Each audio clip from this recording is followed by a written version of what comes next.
In the grimy, shadowed corners of the city of Blackridge, where the forgotten and forsaken huddled together for warmth and survival, a young girl named Lily found herself entangled in a life she never chose. She couldn't recall how she ended up there, amidst the vagabonds and vagrants.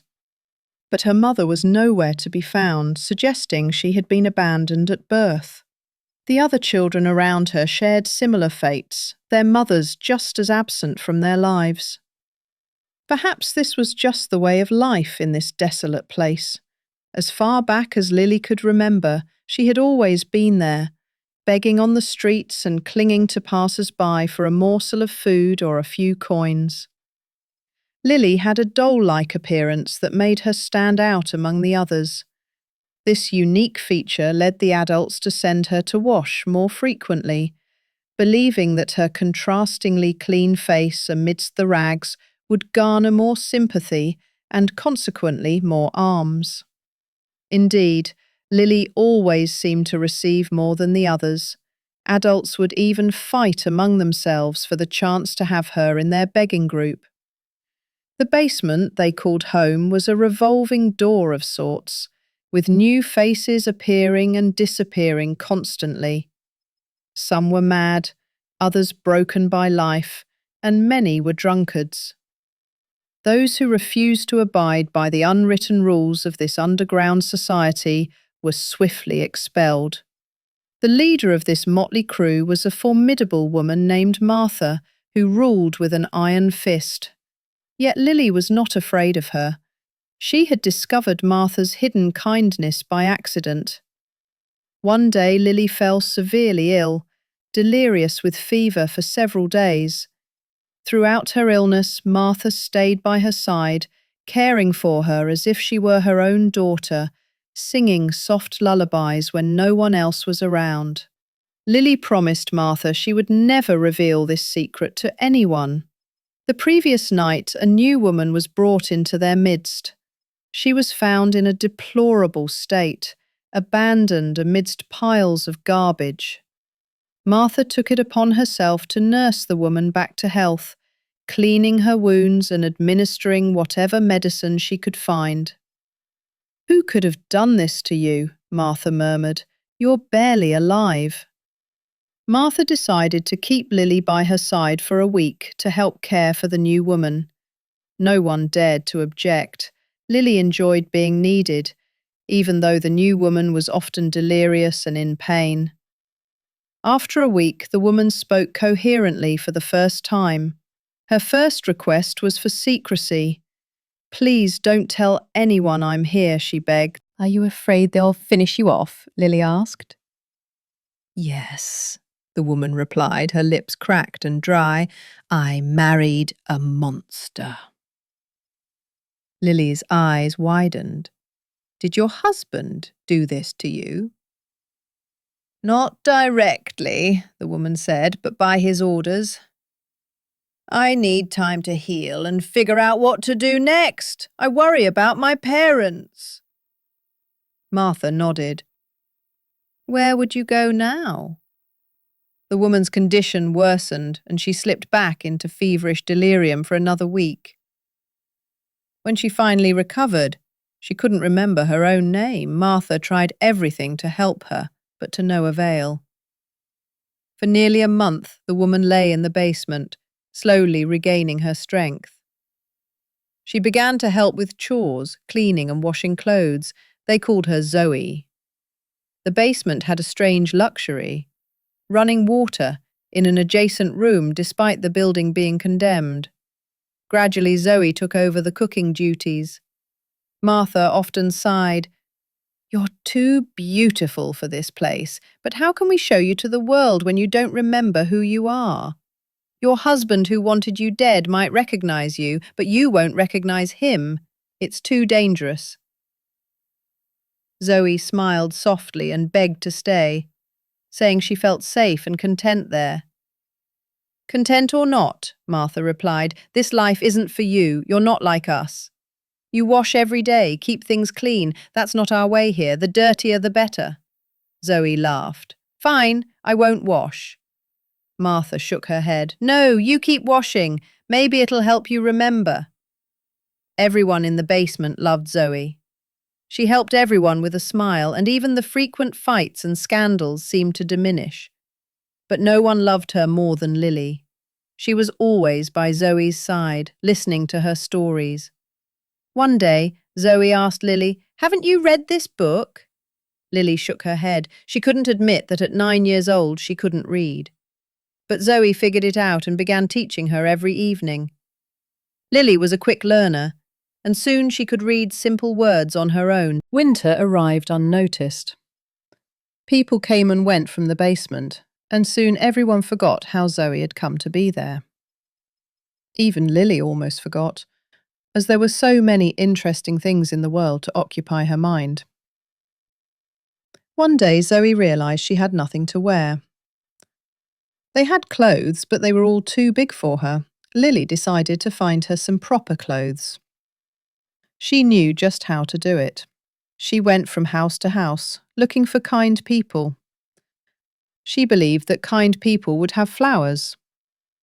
It was almost winter, so she looked for flowers in the windows.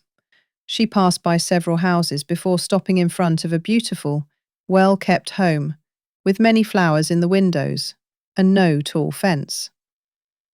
An elderly woman, with a kind smile, opened the door. "What do you need, dear?" "Not food," Lily said, hesitantly.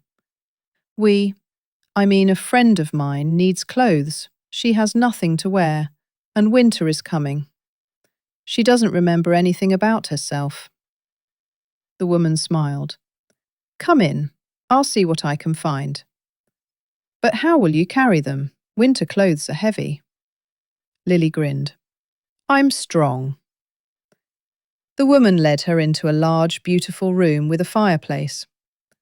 There were candles burning and a photograph in a black mourning frame. Lily glanced at it and thought she might have come at a bad time. But then she looked closer and gasped. The woman looked at her in surprise. "What's wrong, dear?" Lily pointed at the photograph. "Isn't it bad luck to put a living person in a mourning frame?" The woman took the photograph and said softly, "You're mistaken, child. This is my daughter, Nina. She died over a year ago. We buried her long ago." "No, you're wrong," Lily insisted. "That's Zoe. She's alive and staying with us. I came here to get clothes for her. She just doesn't remember anything."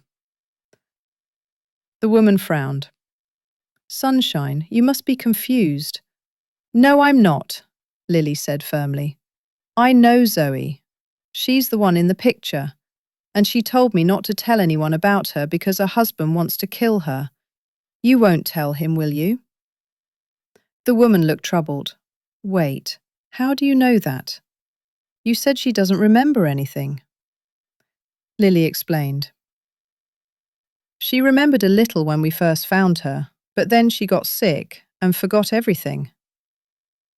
The woman suggested, "Come, let me make you some tea and you can tell me everything." "I promise I won't tell anyone," Lily's stomach growled, but she was cautious. "You promise?" The woman smiled. "I swear." Lily thought that such a kind woman would surely give her some sweets with the tea. She loved sweets and could hardly contain her excitement. When a large piece of cake was placed in front of her instead of sweets, Lily's eyes widened. "Is this all for me?" The woman laughed. "Yes, all for you. Would you like more?" Lily tried to eat slowly, telling the woman everything she knew about Zoe. "It can't be," the woman murmured. Lily shrugged. She was full and happy, and just wanted to return to the basement and sleep. "Will you give me the clothes?" she asked. The woman jumped up. "Oh, of course. Let me get them for you." As Lily took the heavy package, the woman asked quickly, "Where is the place where Zoe is staying?"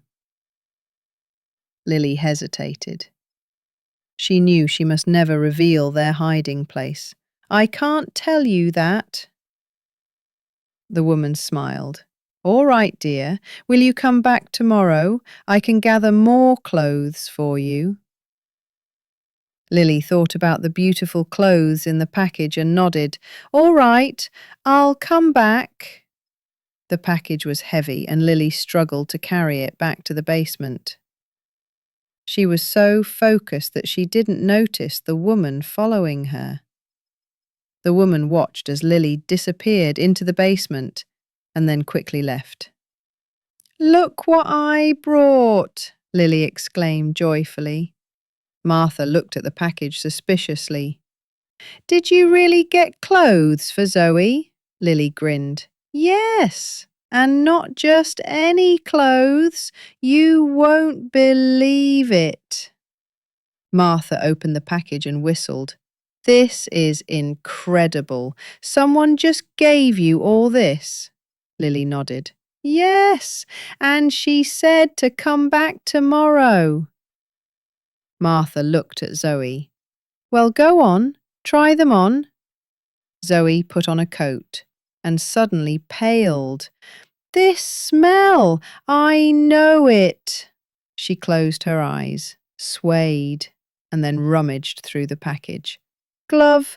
There should be orange gloves! She pulled out a pair of orange gloves and stared at them in confusion. How? Why? Martha gently sat her down and turned to Lily. Where did you get this? Lily explained. From a beautiful house. The lady there was very kind. She had a picture of Zoe in a mourning frame on her fireplace, but she called her Nina and said she was her daughter who died. Before Martha could respond, they heard footsteps. The same elderly woman entered the basement accompanied by a man who looked strikingly like Zoe. The woman spoke quickly. Please forgive us. The child is not to blame. I followed her myself. We came alone. No one else knows. We just want... She saw Zoe standing in the middle of the basement, wearing the coat and staring at them in shock. The woman paled and stumbled. It can't be. Nina. My Nina. Zoe looked at her in confusion. Mother? She then looked at the man. Father? She began to collapse, but the man caught her and held her head in his lap. When Zoe awoke, she saw her parents crying. She looked at them and said softly, I hope you didn't tell Icarus anything. I remember everything now. I remember who wanted to kill me and who was behind it all. She paused. But there's one thing I don't understand. How could you bury me, Mother? The man spoke up. Icarus forbade us from opening the casket. He said it was for our own good, that there was nothing left of you after the accident. Zoe nodded slowly. I see. That night, Zoe's parents stayed with them until morning. All the homeless people had returned and the basement was silent, as everyone listened to Nina's story of what had really happened to her. An old bearded man named Vasya suddenly spoke up. People like that should be buried alive. He paused. But strangely, such rotten people often escape unscathed. We need to scare him or trap him into confessing. Nina looked at him in confusion. Do you have any suggestions? For the next 2 hours, they sat and devised a plan. Then all the men accompanied Nina and her parents home. Lily went with them. Before leaving, Nina stood before Martha. Martha, I know Lily is useful to you, but you know this is no place for her. Let her go. I'll make sure she becomes someone. Martha wiped a tear from her eye. Nina, I would ask the same of you. Please help her. This is no life for her. Nina nodded, and I hope that when she grows up, she won't turn away from people like us. They hugged and cried and then stepped out into the night. 3 months later, Nina and Lily returned to the basement in the evening. Hello, Nina said. Martha gasped. You look completely different. Lily, dressed in a beautiful suit with her hair braided, was almost unrecognizable. After hugs and greetings, Nina looked at the men. We should go upstairs. I have a car outside. There's something we need to get. Nina returned with several large bags filled with food, medicine, and clothes. Everything was given generously and with heart. Martha protested. Nina, this is too much. Nina smiled. It's nothing compared to what you've done for me. I value my life very much now. Martha smiled back. I'm glad for you, and for Lily. Nina asked, What about your husband? Is everything all right? Martha grinned. Vasia's plan worked perfectly. He's in jail now. Nina nodded. Well, we should go. We'll see you in a month. As they left, Lily looked back at the basement, knowing she would never forget the people who had helped her and Zoe. She waved goodbye, her heart full of gratitude and hope for the future.